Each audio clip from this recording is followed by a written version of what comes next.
Hi friends आपण मानक स्वागत ओडिशा प्रमाण चैनल को।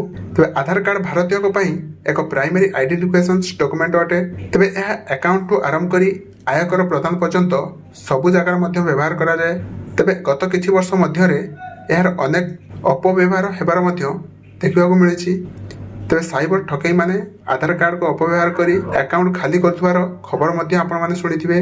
तबे आपण को आधार कार्ड रे अपव्यवहार होउछि कि नहीं आपण माने किपरि भाबे चेक करिवे चलंतु फ्रेंड्स आज आपन को स्टेप बाय स्टेप देखेबी। तबे जानिया पई वीडियो टी शेष पर्यंत देखंतु एवं हां यदि आपण माने हम वीडियो को प्रथम थर पई देखुछंती तबे वीडियो को लाइक कर दियंतु एवं चैनल को सब्सक्राइब करनतले सब्सक्राइब करी पाखर दिवा घंटी चिन्ह को दबाई दियंतु। तबे सर्वप्रथम आपण माने आपण को मोबाइल रे जे कोनोसी ब्राउजर को ओपन कर दियंतु।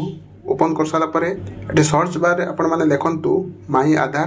तबे माई आधार लिखी आपण माने सर्च कर दियंतु।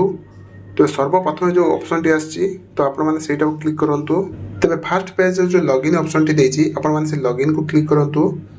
क्लिक कला परे एठी आपण को मोबाइल रे तबे आपण को आधार कार्ड रे जो मोबाइल नंबर टी लिंक अछि तो आपण माने सेटा को एठी देई दियंतु। दे कैप्चर कोड पे फिलअप करी सेंड ओटीपी रे क्लिक कर दियंतु। तो देखि पातबे एक ओटीपी आसीगला तो आपण माने से ओटीपी टी सबमिट कर दियंतु। तो ओटीपी टी सबमिट कर देई लॉगिन ऊपर क्लिक कर दियंतु। क्लिक कला परे तो एट फ्रेंड्स देखि पातबे ऑथेंटिकेशन हिस्ट्री लिखा जायछि तो आपण माने सेटा को क्लिक कर दियंतु। क्लिक कला परे तो एटी आपण माने जानि रखिबा उचित जे आपण जेउ समय रे अवधि जांच करिया को चाहउचंती तबे सेई डेट रेंज को सिलेक्ट करिवे। तबे जांच करिवा परे जदि आपण किछि अजणा एवं संदेहजनक ट्रांजैक्शन देख पाउचंती तबे यूडीआई को रिपोर्ट करि परिबे। तबे एथि पई आपण को यूडीआई रो टोल फ्री नंबर जा 1947 को कॉल करि परिबे। तबे अथवा help@udi.gov.in रे मध्य मेल करि परिबे।